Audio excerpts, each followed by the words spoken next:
저와 여러분들이 한 절씩 보도록 합니다. 이틀이 지나면 유월절과 무교절이라 대제사장들과 서기관들이 예수를 흉계로 잡아 죽일 방도를 구하며 이르되 밀란이 날까 하노니 명절에는 하지 말자 하더라. 예수께서 베다니 나병 환자 시몬의 집에서 식사하실 때에 한 여자가 매우 값진 향유 곧 순전한 나드 한 옥합을 가지고 와서 그 옥합을 깨뜨려 예수의 머리에 부으니 어떤 사람들이 화를 내어 서로 말하되 어찌하여 이 향유를 허비하는가. 이 향유를 300데나리온 이상에 팔아 가난한 자들에게 줄 수 있었겠도다 하며 그 여자를 책망하는지라. 예수께서 이르시되 가만두라. 너희가 어찌하여 그를 괴롭게 하느냐. 그가 내게 좋은 일을 하였느니라. 가난한 자들은 항상 너희와 함께 있으니 아무 때에라도 원하는 대로 도울 수 있거니와 나는 너희와 항상 함께 있지 아니하리라. 그는 힘을 다하여 내 몸에 향유를 부어 내 장례를 미리 준비하였느니라. 내가 진실로 너희에게 이르노니 온 천하에 어디서든지 복음이 전파되는 곳에는 이 여자가 행한 일도 말하여 그를 기억하리라 하시니라. 12 중에 하나인 가룟 유다가 예수를 넘겨주려고 대제사장들에게 가매 다 같이 그들이 듣고 기뻐하여 돈을 주기로 약속하니 유다가 예수를 어떻게 넘겨줄까 하고 그 기회를 찾더라. 아멘.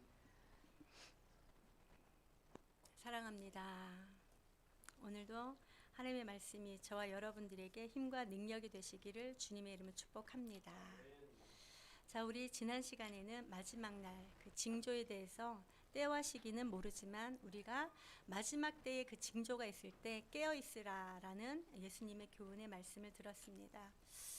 자, 그리고 이어지는 오늘 누가복음 14장 말씀은 이제 이틀이 지나면 유월절과 무교절이다라고 말씀을 하셨는데, 이틀이 지난다라고 얘기를 하는 것은 실제적으로 목요일 사건이다라고 얘기를 하고 있습니다. 목요일 사건이다라고 얘기를 했는데, 이 유월절과 무교절은요, 이 유대인들은 하나의 명절로 여깁니다. 여러분, 유월절이 어느 절기를 말하고 있을까요?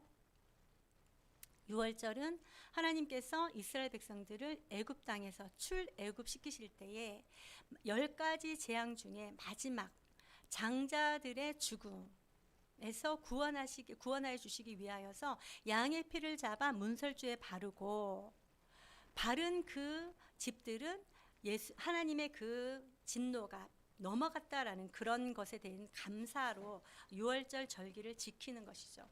그리고 나서 그 이후에 그로부터 일주일 동안 7일 동안 무교절로 절기를 지킵니다. 그래서 이 무교절과 유교절은 하나의 절기고 따로따로 떼어서 얘기할 수 없는 그런 절기가 바로 이 유월절이고 무교절이었습니다. 어떤 사람들은 유월절이라고도 하고 어떤 사람들은 무교절이라고도 하지요. 하지만 이것은 하나의 절기다라는 것을 기억하시고, 이 무교절도 마찬가지로 누룩을 넣지 아니하는 그런 떡을 먹음으로 하나님께서 우리에게 베푸신 그런 일들에 대한 감사 절기로 보내는 것이 바로 이 유월절과 무교절이다라고 하는 것이죠. 이 유월절과 무교절에 대제사장들은 이렇게 얘기합니다. 대제사장들과 서기관들이 예수를 흉계로 잡아 죽일 방도를 구하며 라고 되어 있습니다. 지금 여러분, 예수님께서 예루살렘에 왜 오셨을까요? 예수님께서 예루살렘에 올라오시면서 계속적으로 제자들에게 가르쳐 주신 그 말씀이 무엇이었습니까? 내가 예루살렘으로 올라가면 대제사장들과 서기관들과 바리새인들에게 고난을 당하고 죽임을 당하며 3일 만에 부활할 것이다 라는 것을 말씀하셨습니다. 8장부터 예수님께서 이제 친히 십자가 순환에 대해서 말씀해 주고 계시는 것이죠. 인자가 많은 고난을 받고 장로들과 대제사장들과 서기관들에게 버림받아 죽임을 당하고 사흘 만에 살아나야 할 것을 비로소 그들에게 가르치시니, 예수님께서 마가복음 8장 31절 이전에는 예수님의 그 십자가 순환을 가르치지 아니하셨습니다. 예수님께서 하나님 나라를 선포하시고 병든 자를 고치시고 가난한 자들에게 복음을 전파하시고 귀신 들린 자들 쫓아내시고 온전케 하신 그런 일들, 그런 기적들을 베푸시다가 이제 드디어 8장 31절부터는 예수님께서 당신의 십자가 고난의 그 죽음, 또 부활에 대해서 가르치십니다. 이렇게 마가복음에는 3번을 예수님께서 제자들에게 십자가 죽음에 대해서 가르치고 있습니다. 예수님께서 예루살렘에 올라오신 이유가 바로 당신이 십자가에 달려 죽을 것이다 라는 것을 가르치시고 그 일을 이루시기 위해 예루살렘에 올라가셨다라는 것이죠. 이제 예루살렘에 올라가셨을 때 우리가 11장부터 보았지만 그때부터 일주일간 예수님께서 십자가에 달려 돌아가시기 전 일주일간의 행적을 우리는 지금 살펴보고 있는 가운데 있습니다. 그 중에서도 일, 월, 화 지나가고 수요일 지나가고 목요일째 되는 날이 바로 오늘 이 본문인 것입니다. 이 본문을 보시면서 저와 여러분들은 하나님께서 무엇을 말씀하시는지 깊이 생각해 보신 은혜가 있길 바랍니다.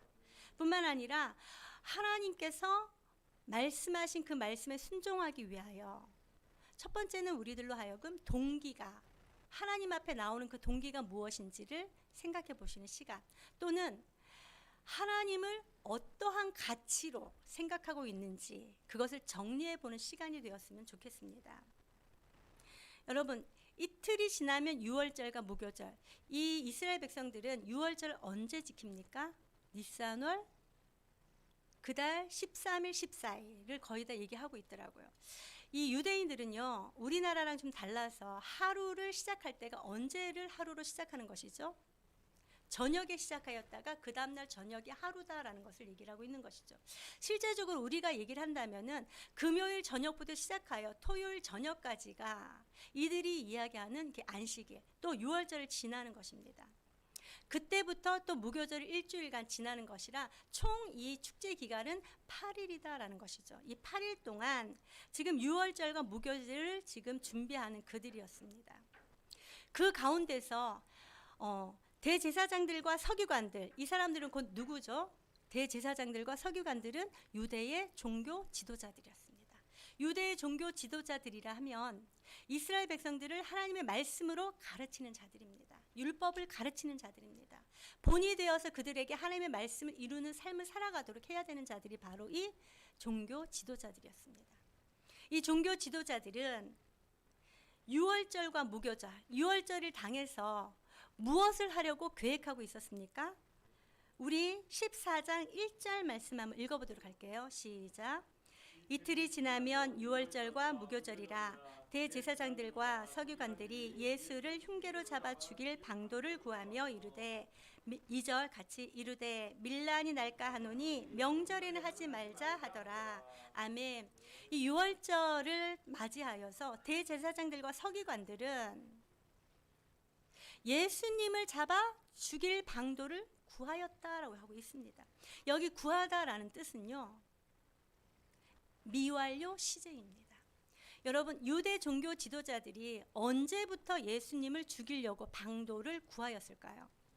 우리가 이미 오래전에 말씀을 보았어요. 마가복음 3장 6절에 보면 이렇게 되어 있어요.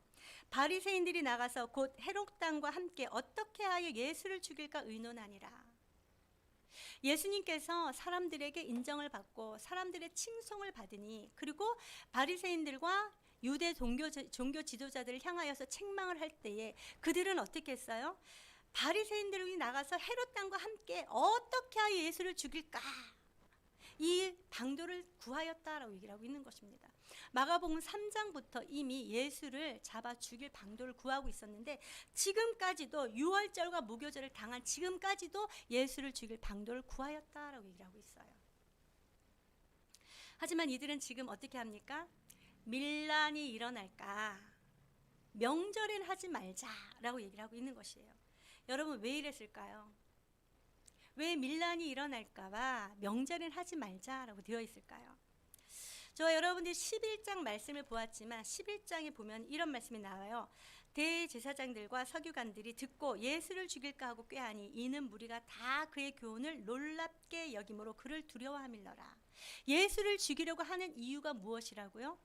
무리가 다 그의 교훈을 놀랍게 여김으로 그를 두려워하였다라고 얘기를 하고 있는 것입니다. 뿐만 아니라 11장 그 전에 8절부터 10절까지는요. 많은 사람들은 자기들의 겉옷을 또 다른 이들은 들에서 벤 나뭇가지를 길에 펴며 앞에서 가고 뒤에서 따르는 자들이 소리 지르되 호산나 찬송하리로다 주의 이름으로 오시는 이여 찬송하리로다 오는 우리 조상 다윗의 날이여 가장 높은 곳에서 호산나 하더라.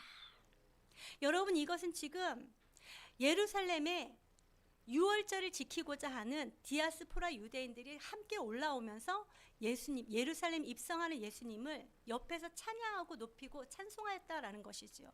그들이 이 예수님을 누구로 알았다고 얘기를 하고 있습니까? 바로 메시아, 구약에서 이해하는 메시아 그리스도다라고 그들은 인식을 하였던 것입니다. 그렇게 믿고 예수님을 찬송하였습니다.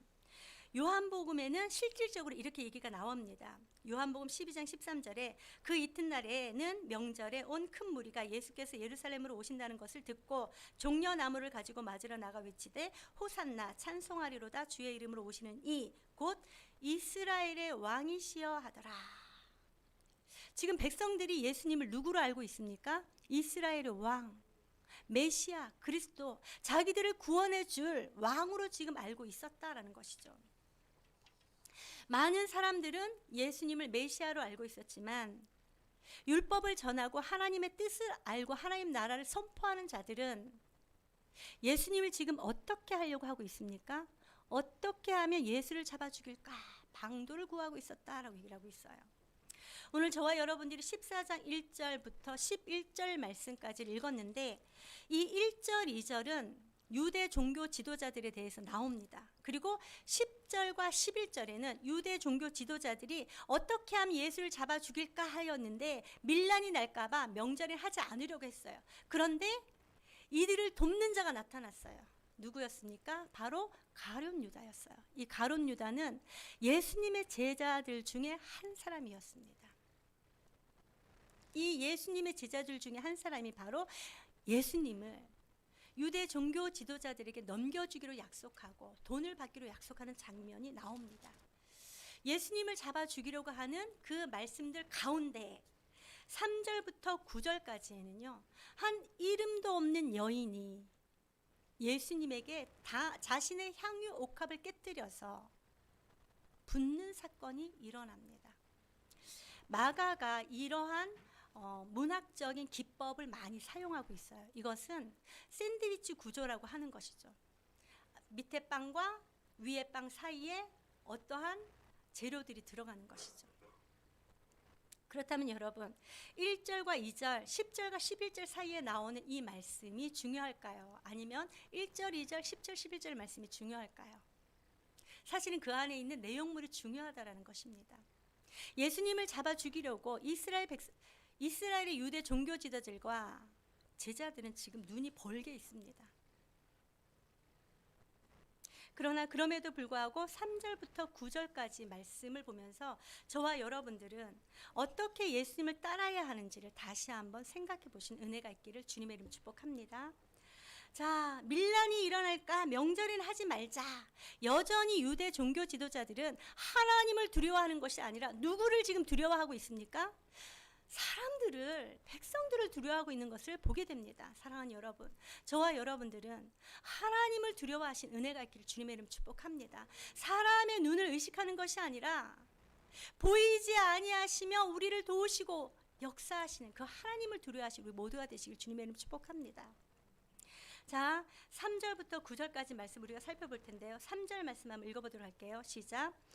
예수께서 베다니 나병 환자 시몬의 집에서 식사하실 때에 한 여자가 매우 값진 향유 곧 순전한 나드 한 옥합을 가지고 와서 그 옥합을 깨뜨려 예수의 머리에 부으니. 아멘. 예수께서 베다니 나병 환자 시몬의 집에 계시는 것이에요. 예수님께서는 이 유월절을 준비하시기 위하여서 예루살렘에 올라오셨어요. 그 일주일 동안 지금 어디에 계셨습니까? 베단이라는 곳에 거점을 삼고 계셨다라는 것을 알 수 있어요. 그 베단이에 살고 계시는데 그곳에는 물론 뒤에 요한복음에 보면은 나사로의 집이 있습니다. 나사로, 마르다, 마리아. 예수님께서 본래 사랑하셨더라라고 얘기하는 그 친구가 그곳에 있는 것이죠. 근데 오늘 여기에 보니까 나병 환자 시몬의 집이다라고 얘기를 하는 것은 예수님의 친구 중에 한 사람이 바로 아닐까라는 생각이 들기도 합니다. 그러나 요한복음에 보면은 이 향유 옥합을 깨뜨린 자, 예수님께서 내게 좋은 일을 하였느니라라고 칭찬한 이 여인을 요한복음 12장에서는 나사로의 동생 마리아다라고 얘기를 하고 있습니다. 그것을 염두에 두고서 우리 한번 말씀을 보도록 할게요. 베다니 나병 환자 시몬의 집에서 지금 현재 나병 환자가 아니라 나병 환자였지만 예수 그리스도로 말미암아 고침을 받은 자. 왜냐하면 나병이 걸려 있는 당시에는 사람들과 함께 할 수가 없어요. 왜죠? 그는 부정한 자이기 때문이죠. 그런데 지금 예수님께서 나병 환자 시몬의 집에 함께 식사하셨다라는 것은 이미 나병에서 고침을 받았다라고 얘기를 하고 있는 것입니다.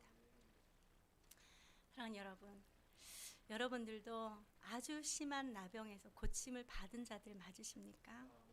고침을 받은 자들이기 때문에 예수님과 함께 동행하며 예수님과 함께 걸어가는 줄로 믿습니다.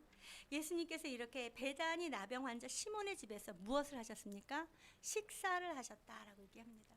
여러분, 이 유대인들은요, 식사를 우리처럼 이렇게 앉아서 좌식으로 식사하지 않습니다. 어떻게 식사를 하죠? 비스듬히 누워서 식사를 이렇게 합니다. 이게 바로 이들의 풍습이었어요. 이렇게 비스듬히 누워서 식사를 하실 때에 한 여자가 나오는데 여기에 이 여인의 이름이 나옵니까? 여인의 이름은 나오지 않습니다. 여인의 이름은 나오지 않는데 한 여자가 예수님께서 식사하시는 그 자리에 들어왔어요. 그리고 매우 값진 향유, 곧 순전한 나드 한 옥합을 가지고 왔다라고 얘기를 하고 있습니다. 매우 값진 향유라고 얘기를 하는데요. 여러분, 우리나라에도 이 향수를 사려고 하면 굉장히 비싼 돈을 주고 사는 것이 있어요. 물론 싼 향수도 있지만 정말 몇 천만 원 하는 그런 향수도 있는 걸로 알고 있어요. 그런 매우 값진 향유다라고 얘기를 하는 것은 일반인들이 사용할 수 없는 그런 아주 값진 향유를 얘기를 하고 있습니다. 그 값진 향유, 곧 순전한 나드 한 옥합이라고 얘기를 했는데, 이 나드라는 것은요, 그 향기름, 그러니까 향유의 이름을 얘기를 하고 있는데 그 한 옥합을 갖고 있어요. 근데 그것은 무엇이라고요? 순전한 것이다라고 얘기를 하고 있어요. 이 순전하다라는 것은 다른 어떤 불순물을 첨가하지 않은 것이에요. 정말 그걸 뭐죠? 엑기스라 그러죠. 아주 순수한 엑기스. 그 한 나드 한 옥합을 가지고 왔다라고 얘기를 하고 있어요. 근데 그 한 옥합을 가지고 와서 바로 깨뜨리고 예수의 머리에 부었다라고 얘기를 하는 것은 이 옥합 자체가 병처럼 생긴 그것을 깨뜨리지 않고는 그것을 사용할 수 없도록 완전 밀봉한 그런 옥합을 얘기를 하고 있어요. 그것을 한 여자가 가지고 왔어요. 예수님이 식사하는 그 자리에 와서 들어오자마자 그 옥합을 깨뜨리고 깨뜨리자마자 바로 예수님의 머리에 부었다라고 얘기를 하고 있는 것입니다. 여러분, 상상이 되어집니까? 예수님이 식사하고 있는 그 자리에 어떤 한 여자가 나타났어요. 여자가 나타나자마자 그것을 바로 옥합을 깨뜨리고 깨뜨린 그 옥합을 바로 예수님의 머리에 붓습니다. 이것은 이 여인이 이 매우 값진 향유, 이것을 예수님한테 붓고자 아주 작심하고 들어왔다라는 것을 우리는 알 수 있습니다. 그렇게 예수님의 머리에 옥합을 깨뜨려서 부었더니 4절 말씀 한번 읽어보도록 할까요? 시작. 어떤 사람들이 화를 내어 서로 말하되 어찌하여 이 향유를 허비하는가. 자, 어떤 한 여자는 자기가 가지고 있는 매우 값진 향유, 순전한 나드 한 옥합을 가지고 와서 예수님의 머리 위에 깨뜨려 부었습니다. 이것을 본 어떤 사람들, 여기는 누구라고 나와 있지는 않습니다. 그 사람이 누구인지는 나와 있지 않습니다. 그러나 요한복음에 보면은 예수님의 제자 중 하나, 곧 예수를 팔자 가룟 유다다라고 나와 있죠. 그 자가 화를 내었습니다. 분을 내었다라고 얘기를 하고 있는 것입니다. 그러면서 서로 말하되 어찌하여 이 향유를 무엇하는가? 허비하는가. 허비라는 것이 무슨 뜻이죠, 여러분? 낭비라는 뜻이잖아요. 쓸데없이 낭비한다라는 그런 뜻을 가지고 있는 것입니다. 왜 너는 이 쓸데없이 그 매우 값진 향유, 그 순전한 나드 한 옥합을 가지고 그걸 깨뜨려서 예수의 머리에 부으면서 그걸 낭비하느냐, 허비하느냐 이렇게 얘기를 하는 거죠. 심지어 그다들은 이렇게 얘기합니다. 5절 한번 읽어보도록 할게요. 시작. 이 향유를 300데나리온 이상에 팔아 가난한 자들에게 줄 수 있었겠도다 하며 그 여자를 책망하는지라. 화를 낼 뿐만 아니라 그 여자를 어떻게 했다고요? 책망하였다라고 얘기를 하고 있는 것입니다. 계속적으로 꾸지람을 했다라고 얘기를 하고 있습니다. 너는 이렇게 하냐, 너는 이렇게 하냐, 계속적으로. 여기서 이걸 미완료 시제입니다. 이게 한 번만에 끝나는 것이 아니라 이 여자에게 대해서 계속적으로 지금 책망하고 있었다라고 얘기를 하고 있어요. 여러분, 여기 말씀해 보니까 이 매우 값진 향유, 순전한 나드 한 옥합, 한 여자가 가지고 와서 깨뜨려 예수님의 머리에 부은 그 한 옥합의 나드 향유, 그게 지금 가치가 얼마만큼 된다고 얘기를 하고 있습니까? 300데나리온쯤 된다라고 얘기를 하고 있습니다. 300데나리온. 여러분 계속적으로 들어서 아시겠지만 이 한 데나리온은 남자의 하루 품삯입니다. 그렇다면 300데나리온이다라고 하면은 1년치 품삯을 얘기를 합니다. 유대인들은 안식에 일을 하지 않습니다. 그래서 52주를 빼면 거의 300일이잖아요. 1년 동안 한 남자가 돈을 벌어서 벌은 그 돈이 바로 이 300데나리온이다라고 얘기를 하고 있는 것이죠. 그러니 얼마나 큰 돈입니까? 매우 값진 향유, 곧 순전한 나드 한 옥합, 이것이 바로 1년 연봉에 해당하는 그런 금액이었다. 그런 가치를 가지고 있다라는 것이죠. 이 가치를 어떤 한 여자는 이것이 너무 아까워 벌벌 떠는 것이 아니라 그걸 깨뜨려서 예수님의 머리 위에 붓습니다. 예수님의 머리 위에 붓는다라는 것을 왜 부었을까요? 여기에서는 지금 말씀에 나와 있지는 않습니다. 그러나 함께 식사하고 있는 그 예수님을 가장 존경하고 그 예수님을 가장 사랑하는 마음으로 부었다라는 것이죠. 근데 어떤 사람들은 어땠다고요? 책망할 뿐만 아니라 왜 허비하였느냐라고 얘기를 하고 있는 것입니다. 여러분, 이 여자와 제자들의 가치관이 지금 다르다는 것을 알 수 있습니다. 이 여인은 예수님의 가치를 가장 높은 곳에 올려놓았는데 제자들은 지금 어떻게 하고 있습니까? 여인은 가장 높은 곳에 올려놓았지만 어떻게 허비하느냐, 낭비하느냐라고 얘기를 하는 것은 예수님의 가치를 아주 밑으로 떨어뜨린 것을 볼 수 있습니다. 사랑하는 여러분, 여러분들은 주의 전에 와서 예배를 드리면서 예수님을 어디다가 두고 계십니까? 가장 높은 곳에 예수님을 올려놓으신 은혜가 있기를 주님의 이름 축복합니다. 나의 이익을 구하려고 나의 이 힘든 마음을 하나님 해결해 주십시오. 이런 마음이 아니라 이 예배 시간에는 온전히 하나님 말을 높이고 그분만을 찬양하는 이 시간 되시기를 주님의 이름 축복합니다. 그럴 때에, 그렇게 할 때에 우리의 마음 중심을 하나님 앞에 올려놓을 때 하나님께서 우리의 모든 필요를 채워주실 줄로 믿습니다.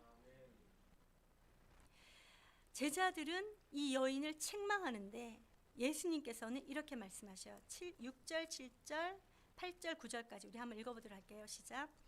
예수께서 이르시되 가만두라. 너희가 어찌하여 그를 괴롭게 하느냐. 그가 내게 좋은 일을 하였느니라.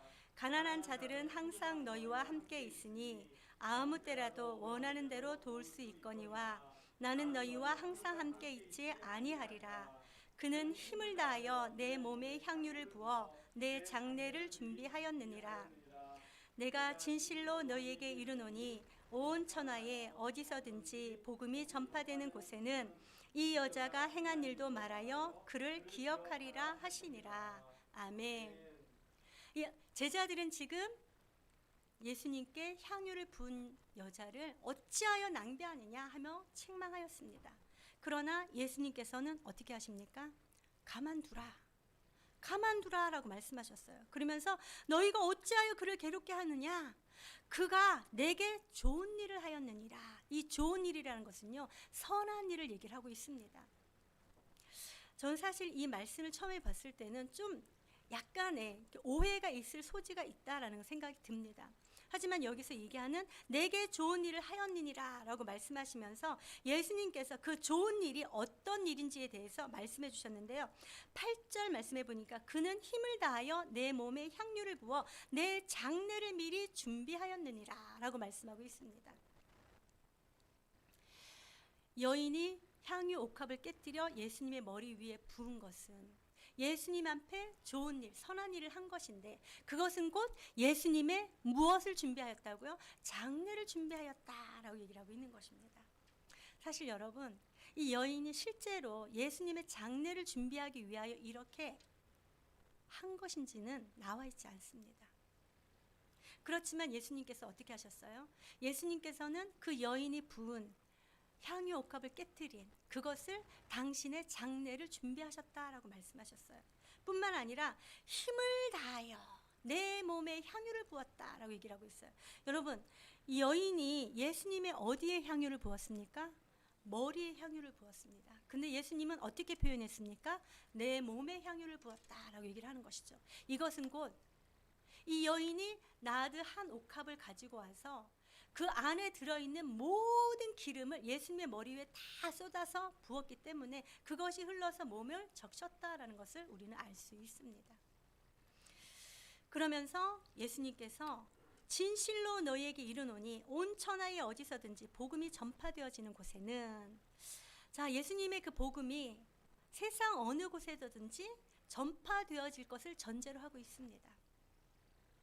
반드시 예수님의 복음이 전파되어질 것이다 라는 것을 말씀하고 있는 것이죠. 그때에는 이 여자가 행한 일도 말하여 그를 기억하리라 라고 얘기를 하고 있습니다.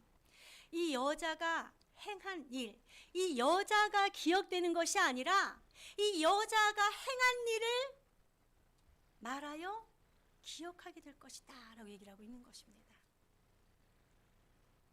여러분, 이게 무슨 뜻일까요? 여러분, 우리는 그리스도의 복음을 전파하면서 이 여자를 전하진 않습니다. 예수님께서도 말씀하신 것처럼 이 여자가 행한 일, 이것을 말하면서 기억하게 될 것이다 라고 얘기를 하는데요. 이 행한 일은 도대체 무엇일까요? 그것이 바로 첫 번째는 하나님을 사랑하는 마음, 예수님을 사랑하는 마음이다라는 것이죠. 예수님을 사랑하는 마음이 없다면 그는 자기가 가지고 있는 최고의 값진 것, 그것을 예수님의 머리 위에 깨뜨려서 부을 수가 없습니다. 그러나 예수님을 너무도 사랑하는 마음, 그를 경외하고 존경하는 마음, 어떻게 해서든지 그를 높이고자 하는 그 마음이 있기 때문에 그는 자기가 가지고 있는 최고의 것을, 가장 값진 것을 예수님 앞에 바칠 수가 있었다라는 것입니다.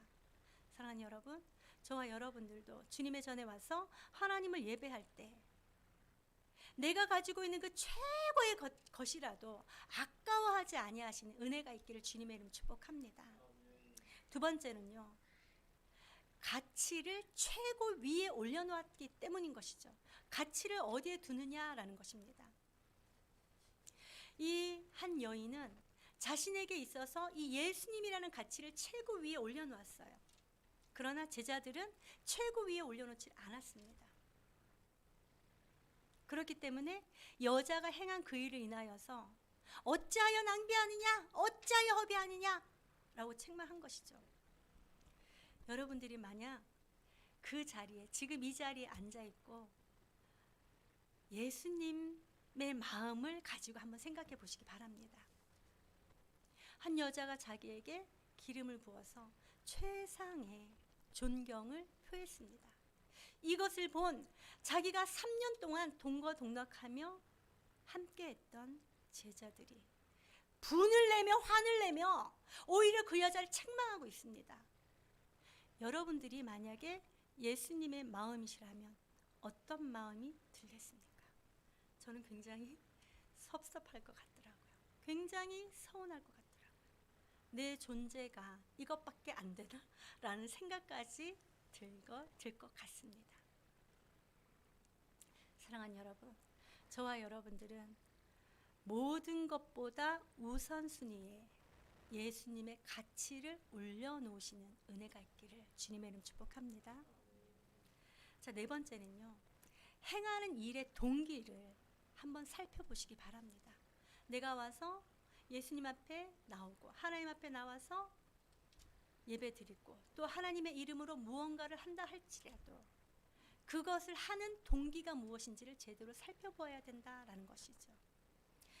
바리새인들과 대제사장들과 서기관들과 가룟 유다는 그 동기가 어땠습니까? 그 동기가 불순한 것이죠. 예수님을 잡아 죽이려 했을 뿐만 아니라 이 가룟 유다는 예수님을 어떻게든지 저 유대 종교 지도자들에게 사람들이 보이지 아니하는 곳에서 넘겨줘야 되겠다, 이런 동기를 가지고 있었던 것입니다.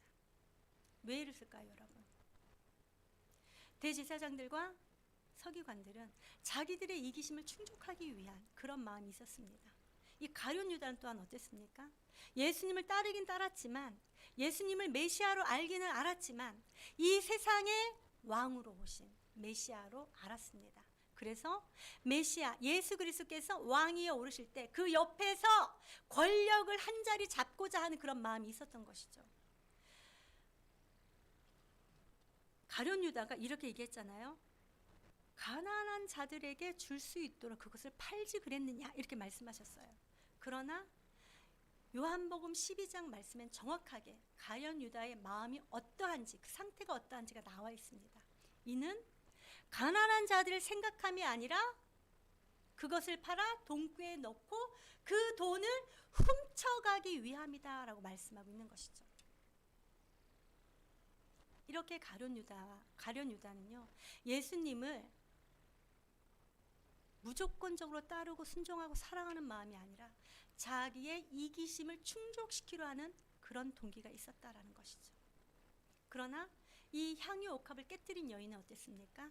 그런 마음이 아니라 하나님을 사랑하고 예수님을 사랑하고 그를 존중하고 그를 높이는 마음이었다라는 것이죠. 저와 여러분들도 이 여인의 마음에 있는 그런 동기가 있기를 주님의 이름 축복합니다. 그러면서 저는 이 말씀을 보면서 한번 생각해 보았어요. 도대체 이 여인은, 물론 요한복음에는 마리아라고 나와 있습니다. 이 여인은 어떻게 해서 예수님에 대해서 이런 마음을 가질 수 있었을까? 어떻게 해서 이런 마음을 가질 수 있었을까? 요한복음 12장에 보면은요, 예수님께서 마리아의 오빠 나사로를 죽은 자 가운데서 부활시켜 주십니다. 살게 해 주십니다. 그로 말미암아 예수님을 초청해서 잔치를 배설하죠. 그리고 예수님은 그 자리에 초청받아서 와서 말씀을 전합니다. 그랬을 때 마리아의 누인 언니는 나가서 예수님을 대접하느라고 굉장히 분주하죠. 그때 마리아는 어떻게 하고 있었습니까? 예수님의 발 앞에 앉아 예수님의 말씀을 듣고 있었던 것이죠. 저는 그것이 하나의 힌트가 아닐까라는 생각이 듭니다. 예수님께서 십자가 지시기 위하여 예루살렘을 올라가시면서 제자들에게 몇 번씩이나 나는 이제 고난을 받고 죽을 것이고 3일 만에 부활할 것이다 라는 말씀을 하였습니다. 그러나 제자들은 어떻게 했습니까? 예수님의 그 말씀을 귓등으로도 듣지 않습니다. 자기들이 가지고 있는 그것만을 성취하기 위하여 걸어가고 있는 것을 우리는 볼 수 있습니다. 어쩌면 이 제자들은 예수님의 이 말씀을 십자가의 죽음이라는 것을 애써 외면하려고 했는지도 모르겠습니다. 10절 11절 보니까 가룟 유다가 예수님을 팔아 넘겨주려고 언제 팔아 넘겨줄까 하면서 계속적으로 기회를 찾는 것을 우리는 볼 수 있어요. 여러분, 가룟 유다가 왜 이렇게 예수님을 팔려고 그랬을까요? 애써 외면하면서 예수님은 십자가에 달려 죽으실 분이 아니야, 왕으로 등극하셔서 내가 옆에서 한 자리를 꿰차고 권력을 누릴 거야, 이렇게 생각하였는데 오늘 말씀해 보니까 이렇게 말씀하셨잖아요. 그는 힘을 다하여 내 몸에 향유를 부어 내 장례를 미리 준비하였다. 예수님의 십자가 죽음을 확실하게 못 박는 그런 말씀을 합니다. 이 이야기를 들은 가룟 유다는 뒤도 돌아보지 않고 나갑니다. 왜 그랬죠? 아, 저 예수님은 내가 생각하던 그런 메시아가 아니야. 왕위에 올라서 우리를 로마의 속박에서 구해줄 사람이 아니야. 내가 권력을 잡고 옆에서 그 권세를 누릴 그런 자가 아니구나라는 것이죠. 그렇기 때문에 가룟 유다는 예수님을 팔려고, 예수님을 넘겨주려고 기회를 찾았다라고 얘기를 하고 있는 것입니다. 그런데 이 한 여인은 어떻게 했습니까? 예수님의 말씀을 깊이 새겼습니다. 예수님의 말씀을 듣고 예수님의 말씀을 깊이 새기고 예수님께서 이런 말씀을 하실 때 예수님께서 정말로 십자가에 달려 고난받고 죽으시고 3일 만에 부활하시겠구나, 이것을 깨달은 것이죠. 사랑하는 여러분, 저와 여러분들도 하나님의 말씀 앞에 깨어있는 자 되시기를 주님의 이름 축복합니다. 하나님께서는 저와 여러분들을 위하여 예수 그리스도 이 땅에 보내주셨어요. 우리의 모든 죄와 허물들을 다 짊어지시고 십자가에 달려 돌아가시고 우리는 죄 없다 하시고 3일 만에 부활하심으로 그 부활의 열매에 우리로 동참하게 하신 분이 바로 예수 그리스도이십니다. 그분만을 온전히 믿고 신뢰하는 우리 모두의 삶이 되시기를 주님의 이름 축복합니다. 현재 어떠할지라도 내 상황이 절망적이다 할지라도 여러분 실망하지 마시기 바랍니다. 다니엘의 세 친구가 그리 아니하실지라도 나는 하나님을 섬기겠습니다 라고 고백했던 그 고백이 저와 여러분들의 입술 가운데 있기를 주님의 이름 축복합니다. 어젯밤에 새벽에 카톡이 하나가 왔어요.